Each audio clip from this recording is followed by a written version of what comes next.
Well, my new car is here. The 1999 Dodge Stratus 2.4 auto. Bought it off my neighbor for $100 because from what I've been told, this car is unfixable. It will not run right. Well, apparently it does kind of run because it drove here. He drove it and dropped it off, but I haven't even started it yet. So, story behind this car is it sat for 2 years, and then after that, it would not run right. It would, like, from what I've been told, it would like stumble or even stall, and you have to pop it into neutral when you come to stop signs to keep it from stalling. And it went to the Dodge dealer, they couldn't fix it. I went to the shop where I got it from, and they couldn't even fix it, and it sat since 2014. He spent like well over $1,000 trying to fix it, and no one could fix it. Now it's my turn to mess with it. So either I'll fix it and keep it for myself and drive it, or part it out and scrap the rest. It's unfixable. And it also depends on just how bad it runs. Mind you, $100 for this car. It's a really good deal. It's less than scrap value because they're gonna give him $135 for scrap, but he decided to give it to me for $100. So should make an interesting video series. Well, here it is, the basic 2.4 liter 4-cylinder, naturally aspirated, all stock apart from the cheapy cold air intake. I do have the pod filter for it. It's inside. It came unglued, so I'll have to silicone that back up together.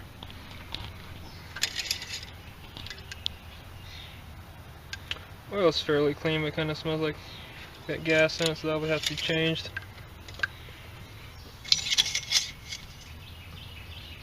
I don't know how I can see the transmission's pretty clean, but I'll change it anyway. But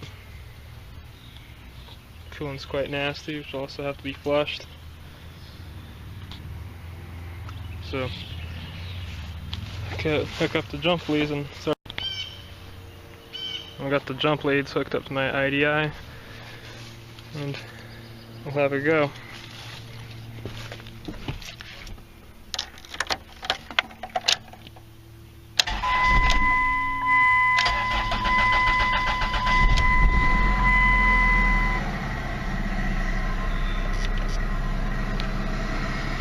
Started kind of hard, but started.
And this car doesn't drive too bad because it does have its rattles and stuff, and the brakes are a total disgrace.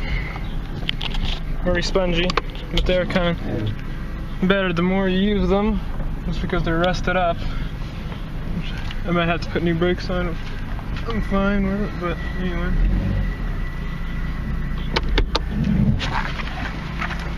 The exhaust is full of oil, so it's smoking quite badly. Tack doesn't work either. To fix that.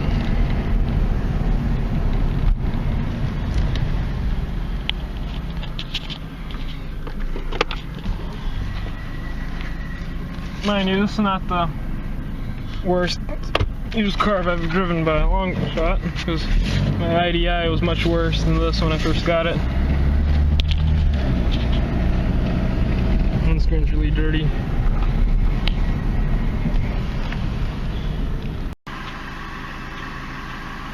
Also, that tire doesn't really hold air. The bead is leaking, so I'll have to reseal that.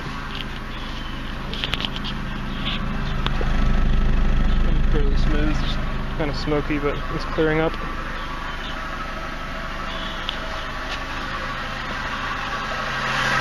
You can tell what I mean by the brakes. They mean they're really rusted up.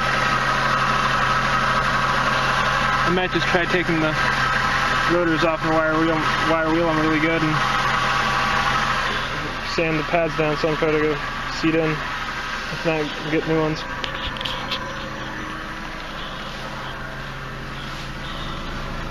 That's not too bad. It's got various junk in it. Something go on the carpet over there, maybe I'll have to clean that out.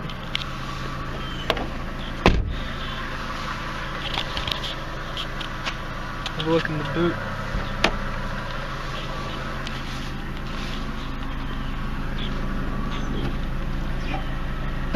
Full of junk. Quite a bit of junk.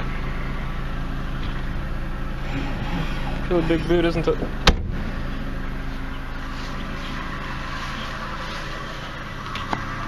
It does have half a tank of about 5-year-old petrol in it, which is not too good, but mind you, it's not that old. It's just, what I'm trying to say is it's a sealed fuel system, so it doesn't evaporate that much, so the fuel in it's not that bad, but get some new fuel for it. I'll try to get it tagged, and tack doesn't seem to work. Radio does work, only the LCD display isn't working. As your climate controls, when I first looked at the car, these are missing, so the guy put them back in, but they're not hooked up to anything, so I'll have to pull all this apart again and hook up the AC because it's hot, as well as put the car in neutral and apply the handbrake. Look out the window, the car goes forward. Handbrake don't work. That's either, I'm guessing it's out of adjustment, or the pads in the back are just so worn out that it just doesn't. Well, I drove the car around the block a little bit more for like 10-20 minutes maybe. Ran it some more and it started getting a bit hot. And we got the thermostat out and the radiator cap's bad as well. The part where it lets the coolant return to the radiator and it cools off from the overflow bottle, because when it gets hot, everything, the hose and everything's fine, but when the fans kick on to cool it off, it pulls a vacuum on the hose and it completely collapses the hose because the radiator cap's not letting it draw more coolant back into the radiator from the overflow because it cooled off and it contracted. And here's the old thermostat. I'm pretty sure that's bad also. It's all gunked up.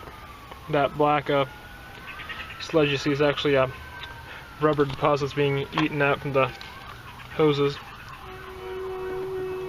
So, well, here's the new thermostat. 190 degrees. There's the housing for it. Plastic, but anyway, comes with a rubber seal on it, and this just goes in just like so, and tighten it on. Now what I do is fill it up with coolant some, so when you put your thermostat in, it dips into the coolant, which keeps them from airlocking, because if you don't fill it up, sometimes you can get an air pocket in there, and then when you're revving it or running it to warm it up to get the air purged out, it won't open because there's an air pocket and it's not heating up the thermostat. There it is. I'll put it back together. I got the top hose on, as well as the small overflow hose, and topped it off with water. I will be completely flushing the coolant in it, but I don't have time to do that right now, so I'm just trying to get it drivable. Remember the key. There.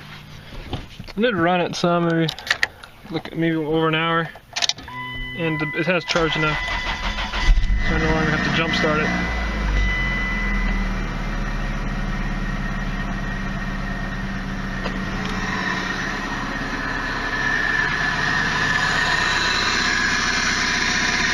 After I got the pod filter glued back together, separated from here, so it's still turned it back on.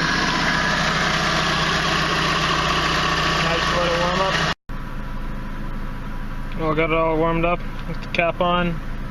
All the air is out of the system's all holding pressure, so seems like I fixed that problem. Let's go test drive it tomorrow to make sure. And anyway.